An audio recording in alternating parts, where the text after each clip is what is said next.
Bismillahirrahmanirrahim. Assalamualaikum warahmatullahi wabarakatuh. Innal hamdalillah nahmaduhu wa nasta'inuhu wa nastahdihi wa nastaghfiruh wa na'udzu billahi min shururi anfusina wa min sayyiati a'malina. Man yahdihillahu fala mudhillalah wa man yudlil fala hadiyalah. Asyhadu an la ilaha illallah wahdahu la syarikalah wa asyhadu anna Muhammadan abduhu wa rasuluh. Kita doa sama-sama dan zikir sikit sama-sama. Allahumma inna nas'aluka ilman nafi'a wa rizqan tayyiba wa amalan mutaqabbala.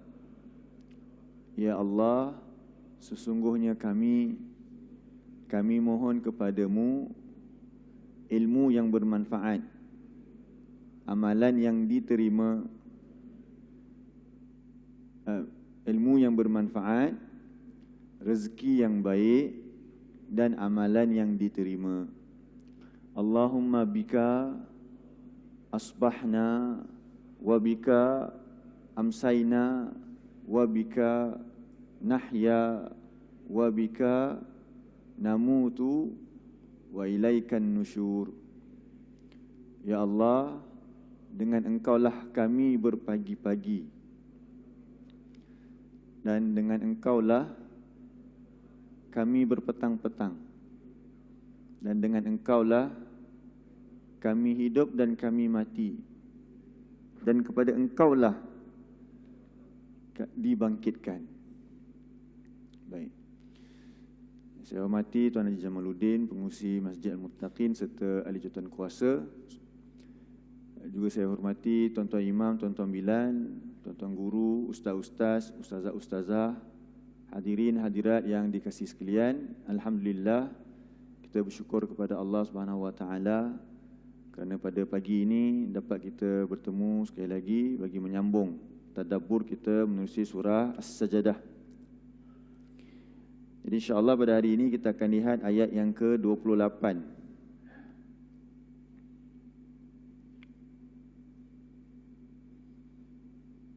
Hingga ayat yang ke-30. Muka surat 417. Muka surat 417.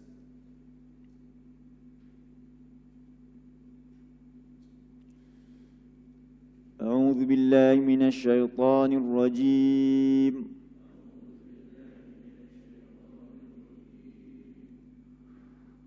وَيَقُولُونَ مَتَى هَذَا الْفَتْحُ إِن كُنتُمْ صَادِقِينَ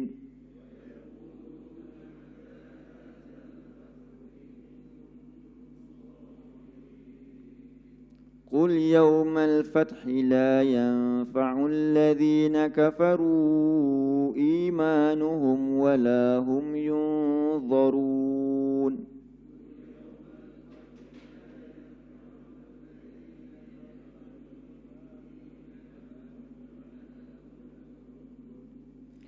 فأعرض عنهم وانتظر إنهم منتظرون. Baik, cuba kita lihat dahulu terjemahan bagi 3 ayat ini. Wa yaquluna, wa maksudnya apa? Wa maksudnya dan. Yaquluna, mereka berkata. Mereka berkata. Jadi mereka di sini siapa? Orang-orang musyrik. Orang-orang musyrik. Di awal ayat pun ada juga. Tengok ayat awal surah ayat yang ketiga tu. Am yaqulu naftarah. Mula sekali.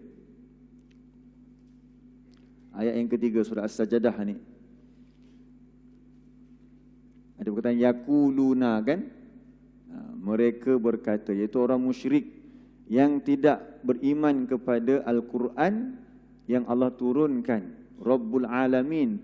Siapa Allah? Rabbul Alamin yang menurunkan Al-Quran ini kepada Rasulullah Mereka kata iftarahu, Muhammad telah mengada-adakan Al-Quran ini. Muhammad dia belajar petang dan pagi dan petang untuk nak mereka Al-Quran ini. Jadi di hujung pun sama juga. Hujung surah ini Allah cerita tentang mereka tidak beriman dengan isi kandungan Al-Quran, yang antara yang terpenting ialah hari akhirat, hari kebangkitan, di mana hari tersebut Allah akan membuat keputusan. Jadi mereka tanya, mata bilakah?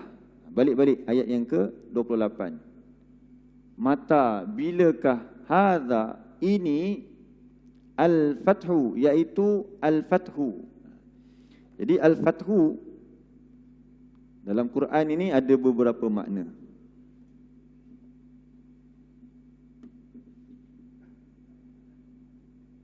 Yang pertama,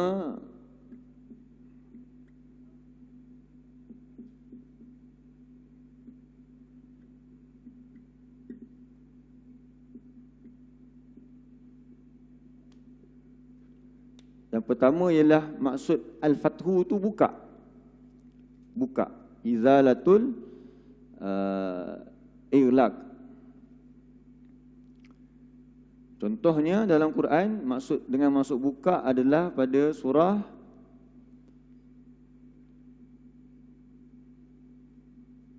Yusuf, surah 12 ayat 65. Surah 12 ayat 65.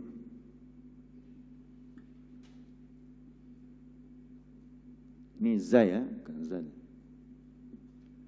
Cuba sebut dulu, izalatu al-iglaq, iaitu membuka, terjemahan dia, membuka sesuatu yang terkunci, yang tertutup. Lawan kepada tutup lah, buka. Tengok surah 12 ayat 65.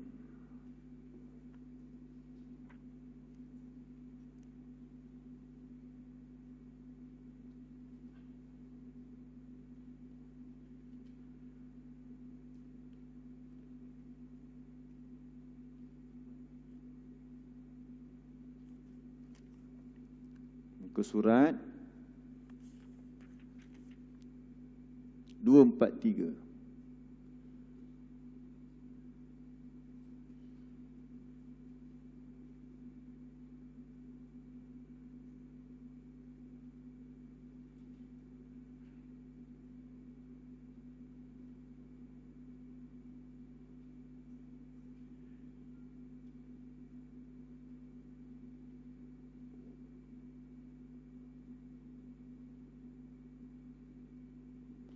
Surat 243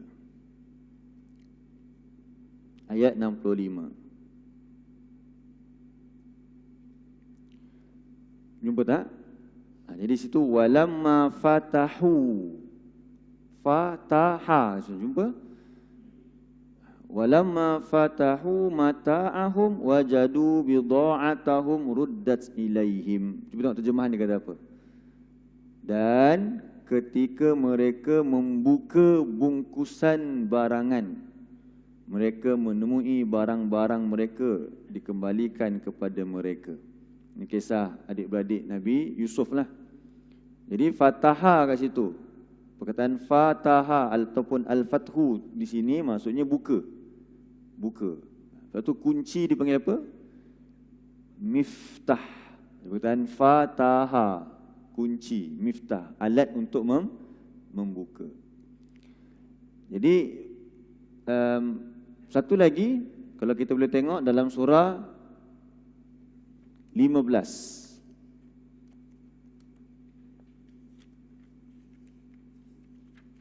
ayat yang ke-14.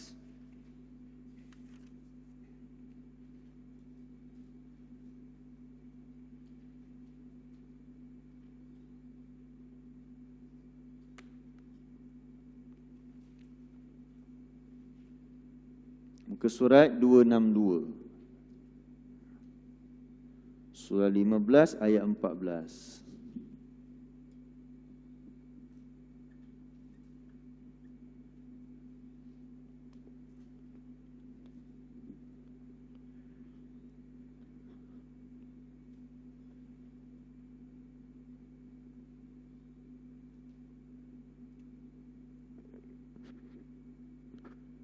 Muka surat 262.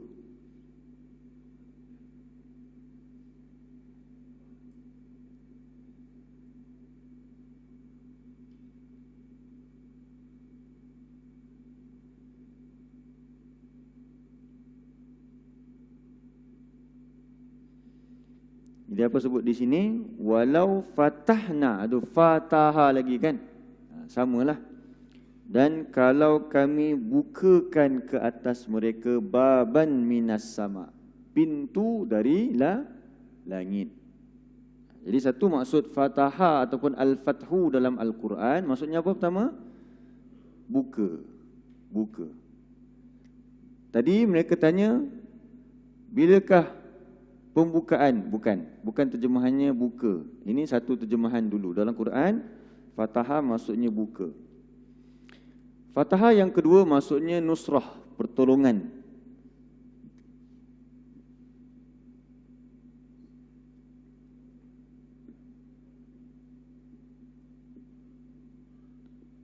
Nusrah apa dia nusrah? Pertolongan. Contohnya dalam surah Al-Baqarah. Surah 2.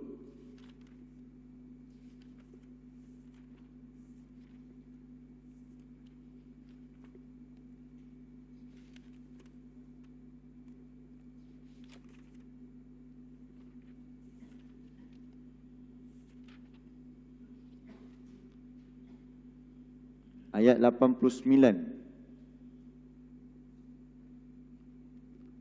Surah 2 ayat 89.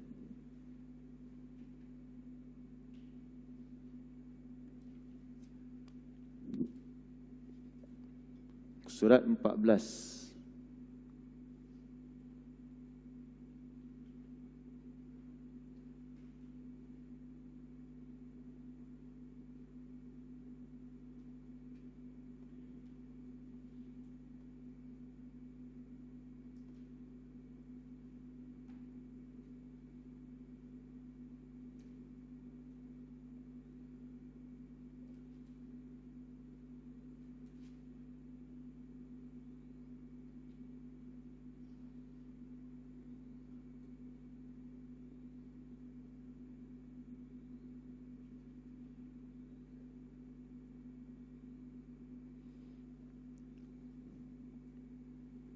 Jumpa tak?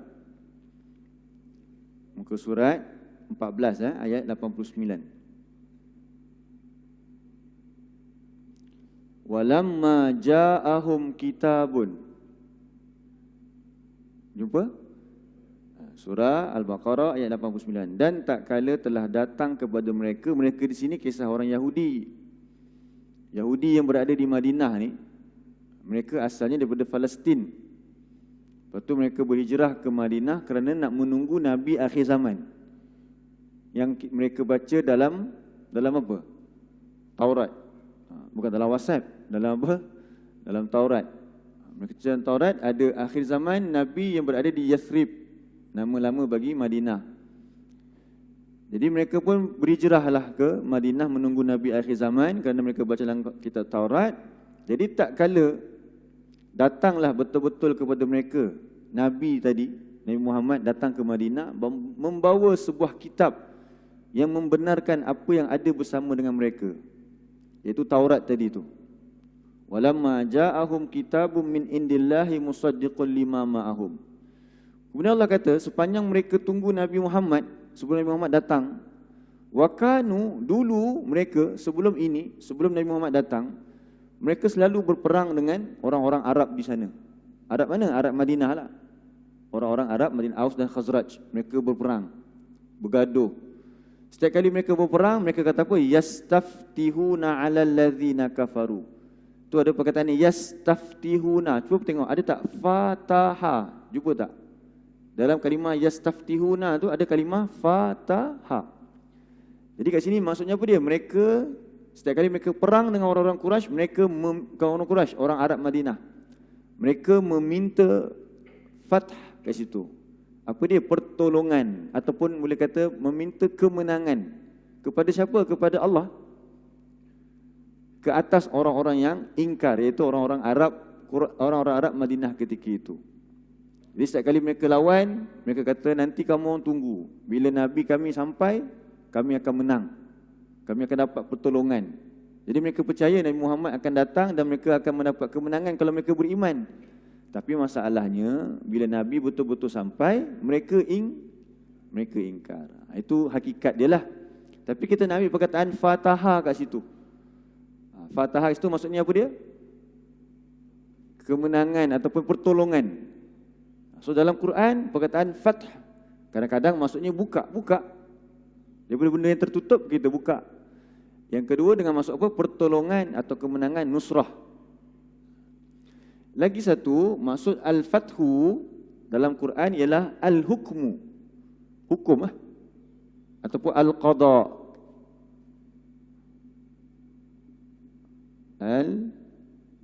Al-Hukmu wal-Qadha. Sebut-sebut Al-Hukmu wal-Qadha. Iaitu hukuman dan keputusan. Hukuman dan keputusan. Yang ini tengok dalam surah 10.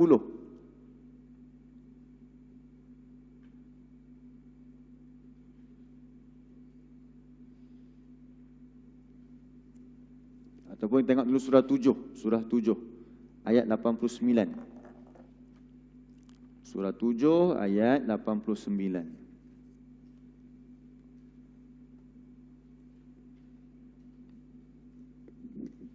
Jadi maksudnya pertolongan di sini. Sini surah 7 89 dengan maksud hukuman ataupun keputusan. Surah 7 ayat 89.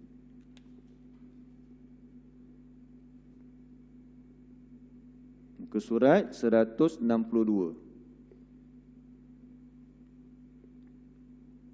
Muka surat 162.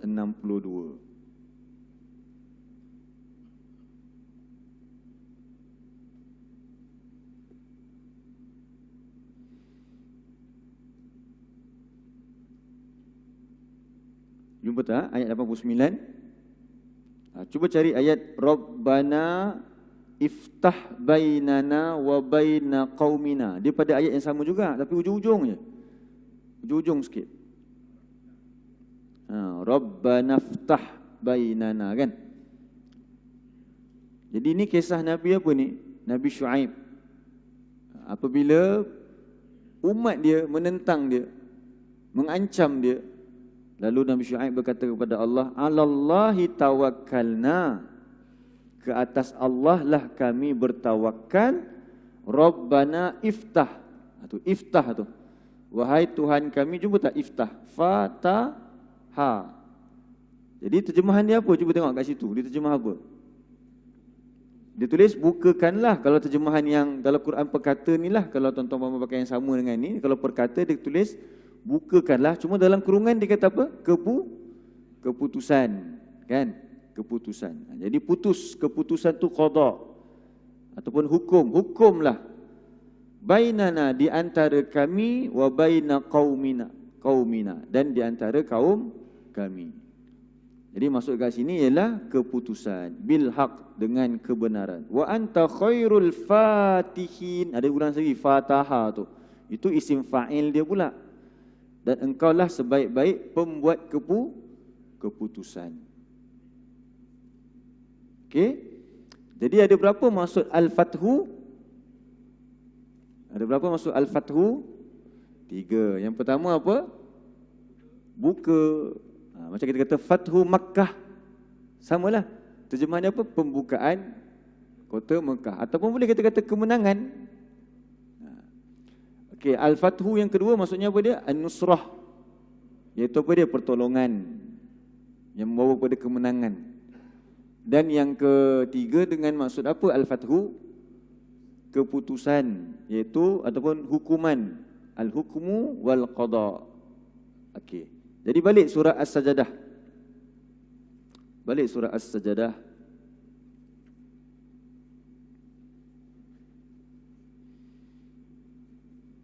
Mereka tanya apa? Tengok dalam terjemahan dia kata apa? Buka balik surah 32 ayat 28.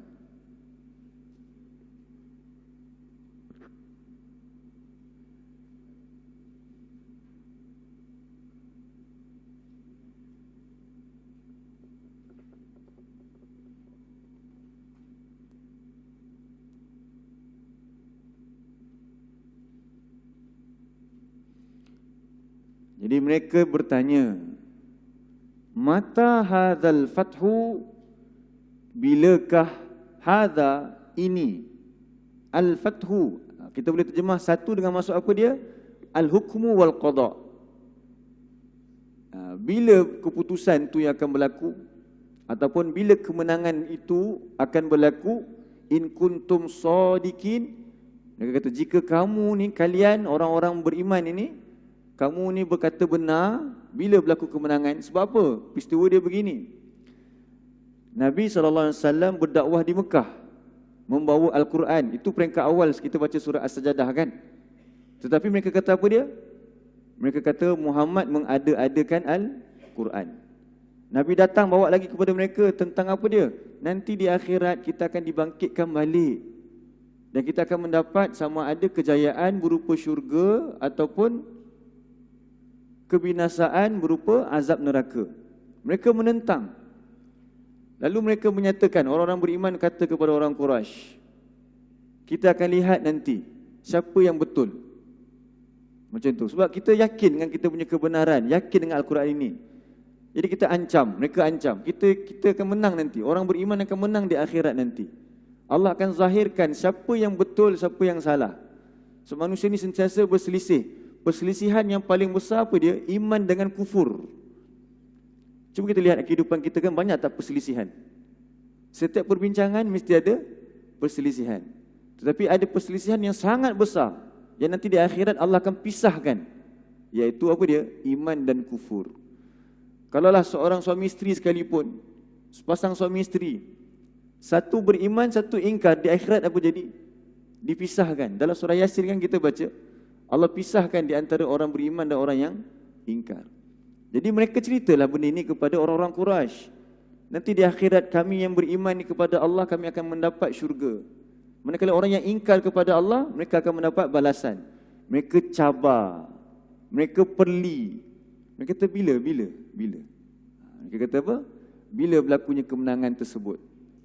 Jadi Allah turunkan ayat untuk jawab mereka punya persoalan ataupun main-main mereka tadi itu, ayat yang ke-29.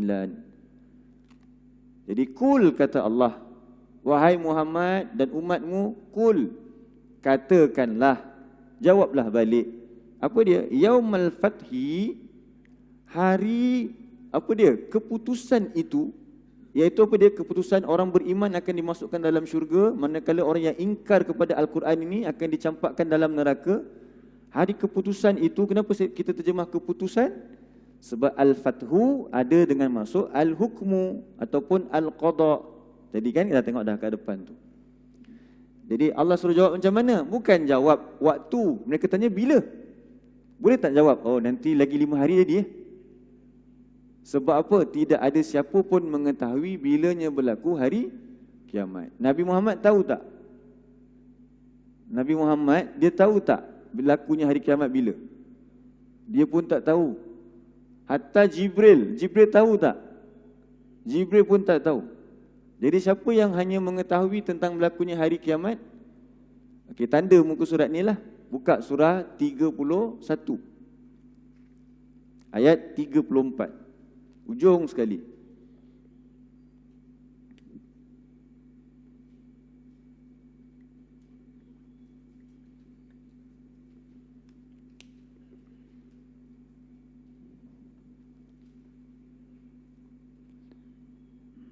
Ke surat 414.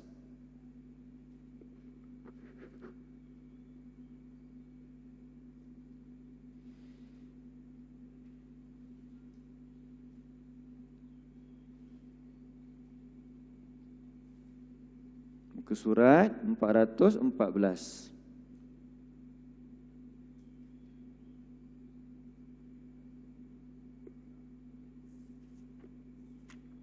Bawah sekali.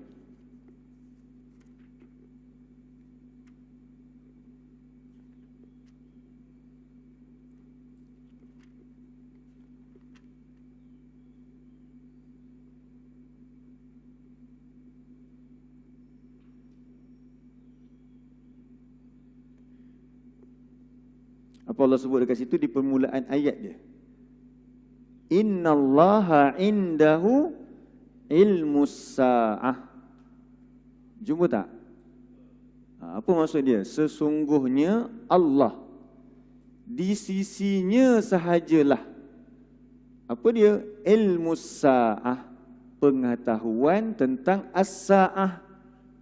Apa maksud as-sa'ah? Nama lain bagi hari kiamat. As-sa'ah antara nama kiamat. Jadi siapa yang mengetahui bilanya berlaku hari kiamat? Hanya Allah sahaja yang tahu. Innallah, sesungguhnya Allah, indahu ilmus sa'ah. Di sisinya sahajalah pengetahuan tentang hari kiamat.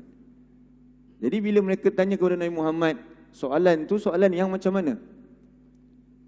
Yang boleh menyebabkan kita pun, alamak macam nak jawab ni? Mereka tanya kat kita kan, bila berlakunya hari kiamat? Kalau betul lah berlakunya kemenangan tersebut, bila berlaku?